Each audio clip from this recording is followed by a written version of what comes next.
Bismillahirrahmanirrahim. Assalamualaikum warahmatullahi wabarakatuh.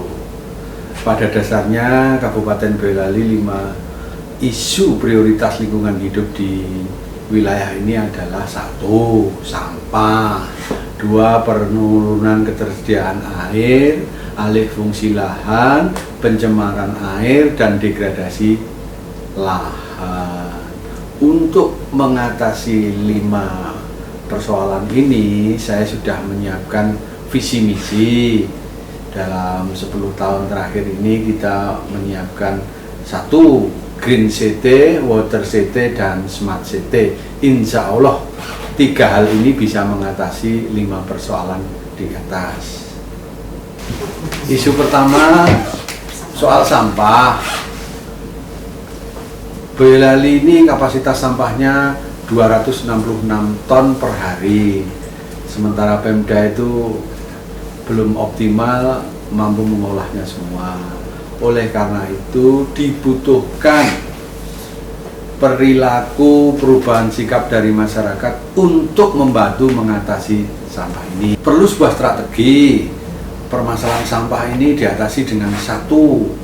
Mengedukasi masyarakat melalui berbagai kegiatan sosialisasi persampahan, kampanye mengolah sampah secara insentif di tingkat RT, desa hingga kabupaten, edukasi dan pelatihan pengolahan sampah mulai dari rumah tangga secara 3R, kurangi, pilah, dan olah. Menumbuh kembangkan kearifan lokal, membuat jugangan, galian tanah di pekarangan untuk mengolah sampah yang organik. Selain pendekatan ke masyarakat, diupayakan juga peningkatan infrastruktur penanganan sampah. Salah satunya dengan penyediaan peralatan untuk pengumpulan, pengangkutan, dan pengelolaan sampah. Berikutnya, perbaikan sistem atau operasional penanganan sampah di TPA Winong. Isu penurunan ketersediaan air. Pertumbuhan penduduk dan pesatnya pembangunan menuntut kebutuhan air yang semakin meningkat, sementara volume air tetap agak dan lingkungan perlu waktu untuk mensirkulasi air hingga siap dimanfaatkan. Penurunan ketersediaan air dirasakan warga Boyolali Utara, sekitar lereng Merapi dan Merbabu.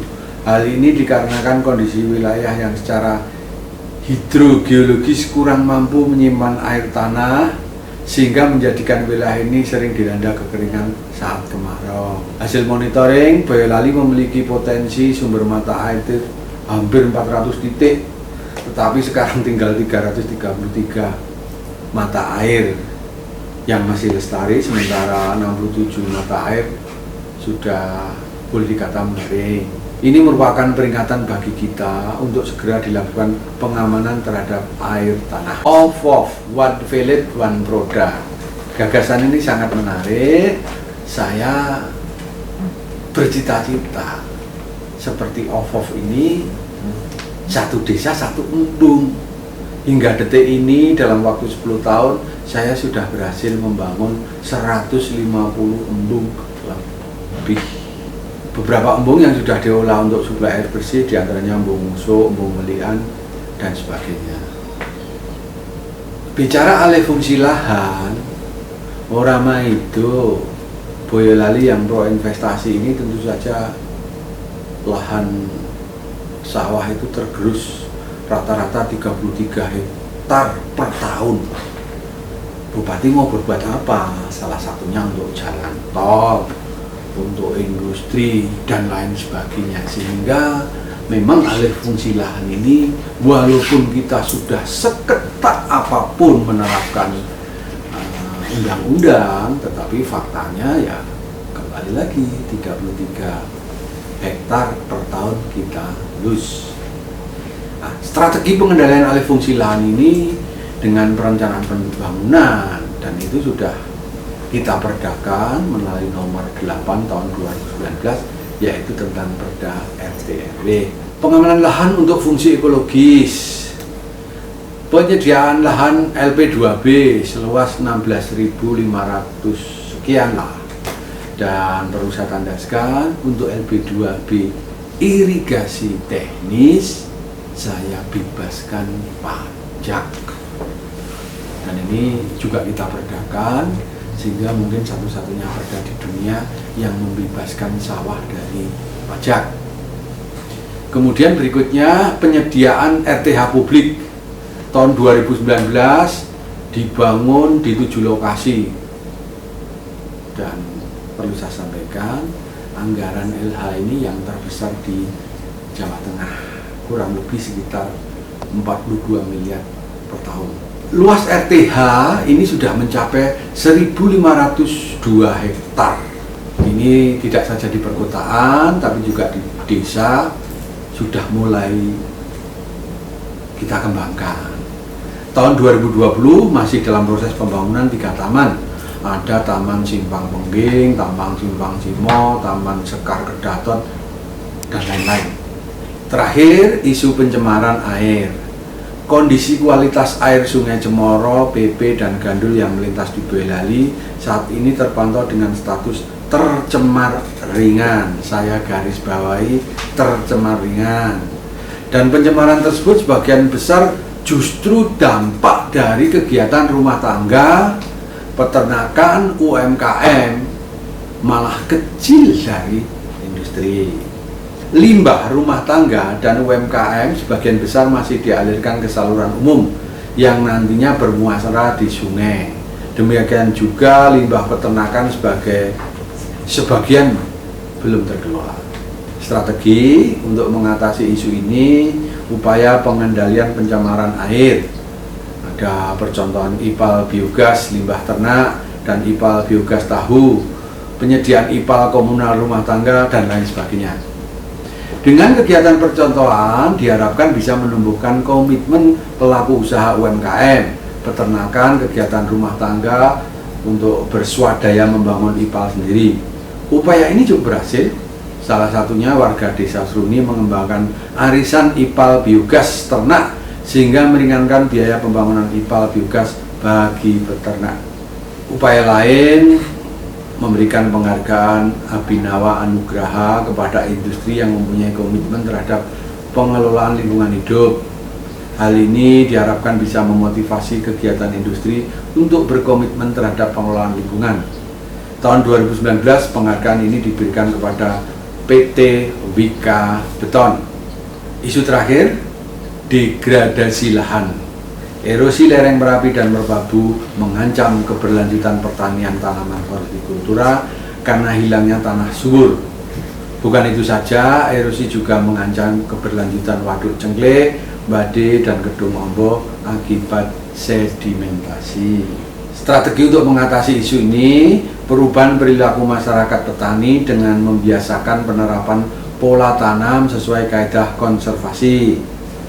Berikutnya, memberikan insentif sarpras pertanian bagi petani kelompok tani yang melakukan pola tanam sesuai kaidah konservasi. Yang terakhir, inovasi dalam rangka pencapaian target pengelolaan sampah 100% di tahun 2025 dilakukan kerjasama dengan PT Abror Kurnia Perdana yang bertugas mengoptimalkan pemanfaatan sampah di TPA Winong sehingga landfilling hanya dilakukan terhadap residu sampah yang betul-betul tidak dapat diolah atau dimanfaatkan. Kami juga kembangkan teknologi digital simpan kuali, sistem pemantauan kualitas air limbah yang saat ini terpasang di RSUD Pandanarang.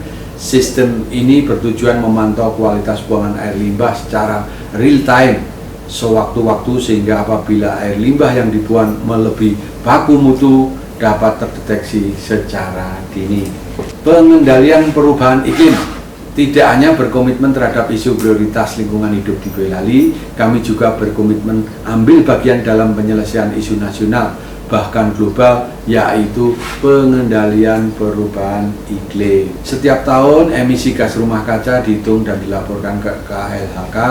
Selain itu dilakukan kerjasama dengan BPTKG, Balai Penyelidikan dan Pengembangan Teknologi Kebencanaan Geologi untuk memantau peningkatan suhu di Boyolali. Hasil pengamatan pencatatan peningkatan suhu harian rata-rata secara signifikan, suhu siang hari pada 15 tahun lalu hampir sama dengan suhu pagi hari saat ini. Pantauan pos UGA Selo menyatakan tahun 2004 suhu rata-rata harian 16,85 derajat Celcius.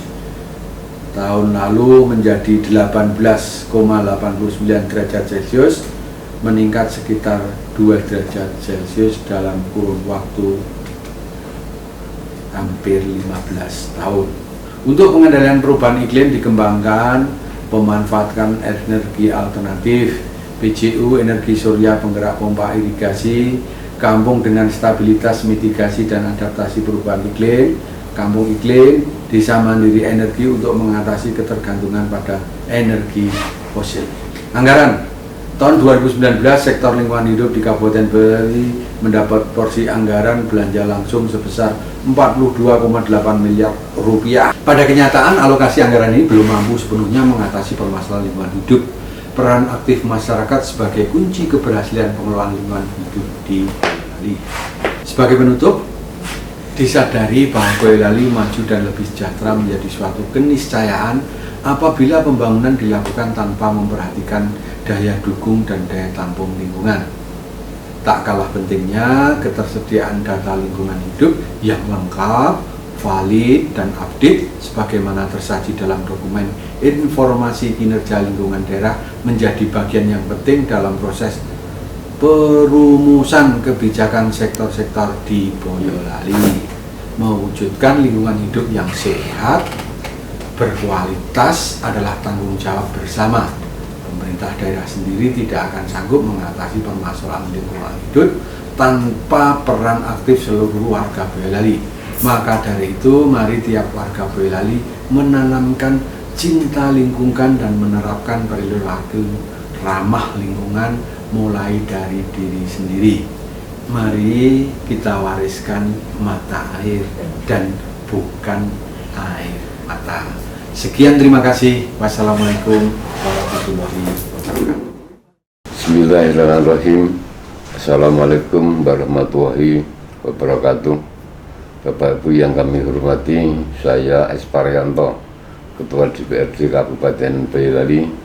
Saya sangat memahami bahwa pesatnya pembangunan di Boyolali selain memberikan dampak positif terhadap perekonomian dan kesejahteraan sosial bagi warga Boyolali, pastinya juga akan menimbulkan dampak negatif terhadap lingkungan hidup.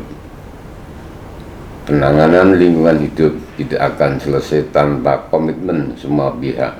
Untuk itu, saya selaku Ketua DPRD berkomitmen dan mendukung sepenuhnya pemerintah daerah, yaitu Bupati Boyolali beserta jajarannya dalam upaya perlindungan dan pengelolaan lingkungan hidup, terutama dalam mengatasi isu prioritas lingkungan hidup melalui fungsi regulasi, anggaran, dan pengawasan.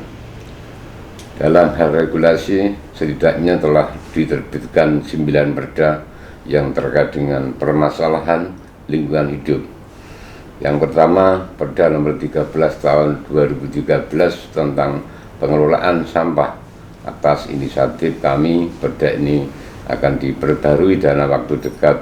Saat ini, ran perda sudah masuk dalam Forperda tahun 2020 dan telah siap diagendakan untuk dibahas. 2. Perda nomor 13 tahun 2015 tentang perlindungan dan pengelolaan lingkungan hidup. 3. Perda nomor 4 tahun 2016 tentang pengelolaan ruang terbuka hijau. 4.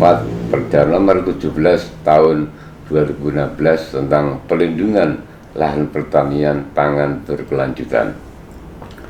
5. Perda nomor 19 tahun 2017 tentang perlindungan dan pemberdayaan petani. 6. Perda nomor 6 tahun 2018 tentang pengelolaan dan pengembangan sistem penyediaan air minum. 7. Perda nomor 20 tahun 2018 tentang penyelenggaraan perumahan dan kawasan permukiman.